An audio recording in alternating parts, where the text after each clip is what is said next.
21वां अध्याय यदुकुल का संहार। राजा परीक्षित ने पूछा, भगवान, जब महाभागवत उद्धव जी बद्री वन को चले गए तब भूत भावन भगवान श्री कृष्ण ने द्वारका में क्या लीला रची?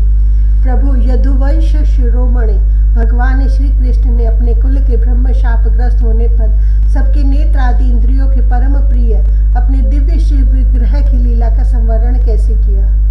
भगवान ने जब स्त्रियों के नेत्र उनके श्री विग्रह में लग जाते थे तब वे उन्हें वहां से हटाने में असमर्थ हो जाती थी। जब संत पुरुष उनकी रूप माधुरी का वर्णन सुनते हैं तब वह श्री विग्रह कानों के रास्ते प्रवेश करके उनके चित्त में गड़ सा जाता है, वहां से हटना नहीं जानता।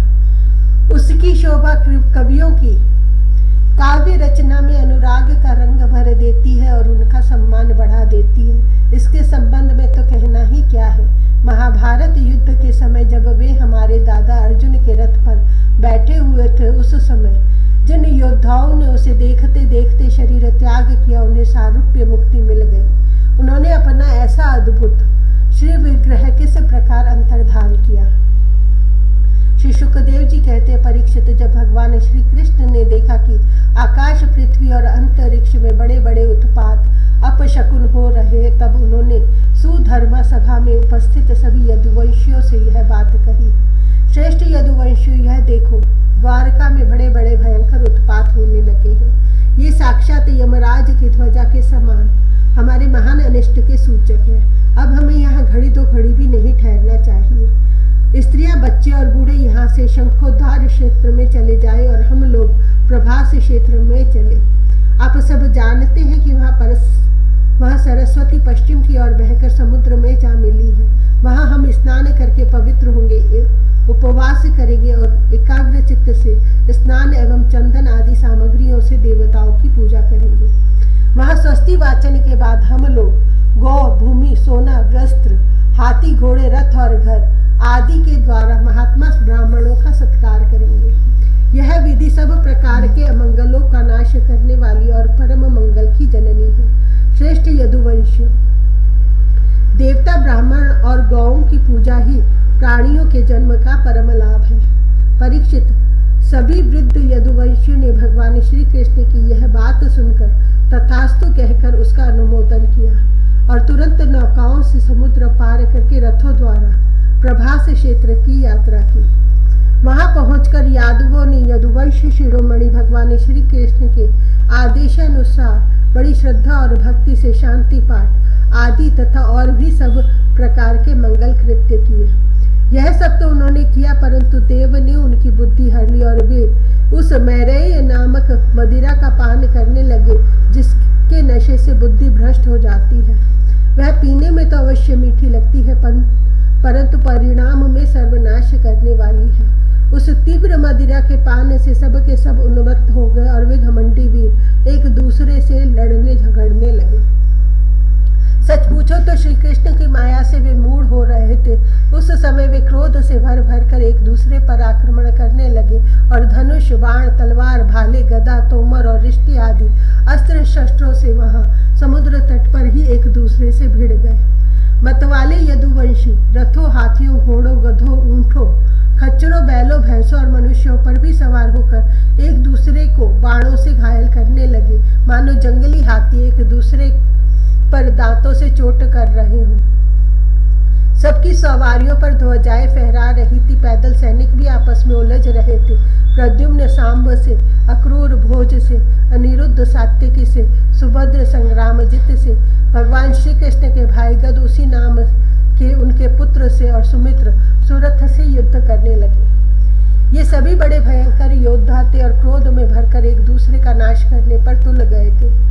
इनके अतिरिक्त निषठ, उल्मुख, सहस्रजित, शतजित और भानु आदि यादव भी एक दूसरे से गुंथ गए। भगवान श्री कृष्ण की माया ने तो इन्हें अत्यंत मोहित कर ही रखा था, इधर मदिरा के नशे ने भी इन्हें अंधा बना दिया था। दाशारह, वृष्णि, अंधक, भोज, सात्वत, मधु, अर्बुद, माथुर, शूरसेन, विसर्जन, कुकुर और कुंती आदि वंशों के लोग सौहार्द और प्रेम को भुलाकर आपस में मारकाट करने लगे। मूर्तावश पुत्र पिता का, भाई भाई का, भानजा मामा का, नानी नाती नाना का, मित्र मित्र का, सुहृद सुहृद का, चाचा भतीजे भतीजे का और एक गोत्र वाले आपस में एक दूसरे का खून करने लगे। अंत में जब उनके सब बाण समाप्त हो गए, धनुष टूट गए और शस्त्रास्त्र नष्ट भ्रष्ट हो गए, तब उन्होंने अपने हाथों से समुद्र तट पर लगी हुई एरका नाम की घास उखाड़नी शुरू की। यह वही घास थी जो ऋषियों के शाप के कारण उत्पन्न हुए लोहमय मूसल के चूरे से पैदा हुई थी। हे राजन, उनके हाथों में आते ही वह घास वज्र के समान कठोर मुदगरों के रूप में परिणत हो गई। अब वे रोष में भरकर उसी घास के द्वारा अपने विपक्षियों पर प्रहार करने लगे। भगवान श्री कृष्ण ने उन्हें मना किया तो उन्होंने उनको और बलराम जी को भी अपना शत्रु समझ लिया। उन आतताइयों की बुद्धि ऐसी मूढ़ हो रही थी कि वे उन्हें मारने के लिए उनकी ओर दौड़ पड़े। कुरुनंदन, अब भगवान श्री कृष्ण और बलराम जी भी क्रोध में भरकर युद्ध भूमि में इधर उधर विचरने और मुट्ठी की मुट्ठी एरका घास उखाड़ उखाड़ कर उन्हें मारने लगे। एरका घास की मुट्ठी ही मुदगर के समान चोट करती थी। जैसे बांसों की रगड़ से उत्पन्न होकर दावानल बांसों को ही भस्म कर देता है, वैसे ही ब्रह्म शाप से ग्रस्त और भगवान श्री कृष्ण की माया से मोहित यदुवंशियों के स्पर्धामूलक क्रोध ने उनका ध्वंस कर दिया। जब भगवान श्री कृष्ण ने देखा कि समस्त यदुवंशियों का संहार हो चुका, तब उन्होंने यह सोचकर संतोष की सांस ली कि पृथ्वी का बचा खुचा भार भी उतर गया।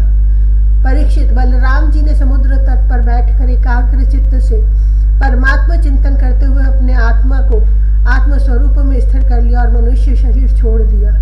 जब भगवान श्री कृष्ण ने देखा कि मेरे बड़े भाई बलराम जी परम पद में लीन हो गए, तब वे एक पीपल के पेड़ के तले जाकर चुपचाप धरती पर ही बैठ गए।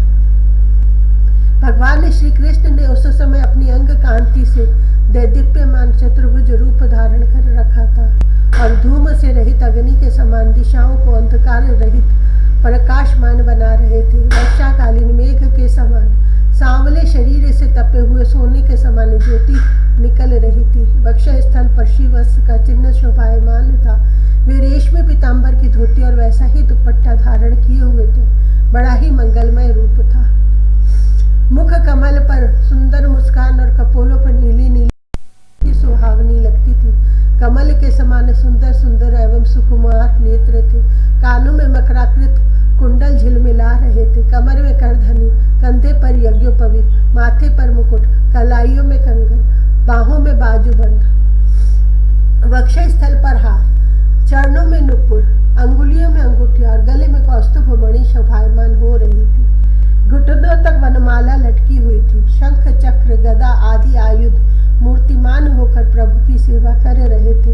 उस समय भगवान अपनी दाहिनी जांघ पर बायां चरण रख कर बैठे हुए थे। लाल लाल तलवा रक्त कमल के समान चमक रहा था।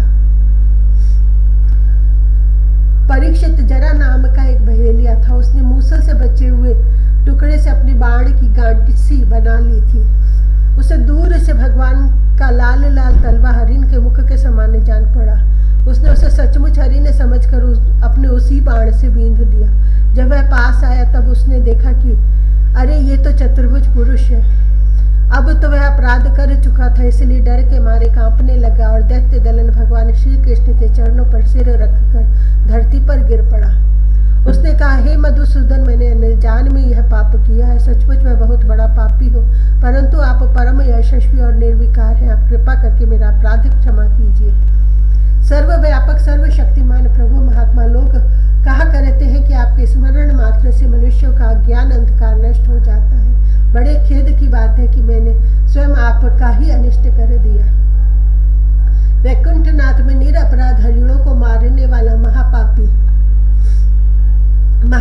हूँ। आप मुझे अभी अभी मार डाले, क्योंकि मर जाने पर मैं फिर कभी आप जैसे महापुरुषों का ऐसा अपराध न करूँगा। भगवान संपूर्ण विद्याओं के पारदर्शी ब्रह्मा जी और उनके पुत्र रुद्र आदि भी आपकी योग माया का विलास नहीं समझ पाते, क्योंकि उनकी दृष्टि भी आपकी माया से आवृत है। ऐसी अवस्था में हमारे जैसे पाप योनि लोग उसके विषय में कह ही क्या सकते हैं। भगवान श्री कृष्ण ने कहा, हे जरे तू डर मत, उठ उठ। यह तो तूने मेरे मन का काम किया है। जा मेरी आज्ञा से तू उस स्वर्ग में निवास कर जिसकी प्राप्ति बड़े बड़े पुण्यवानों को होती है।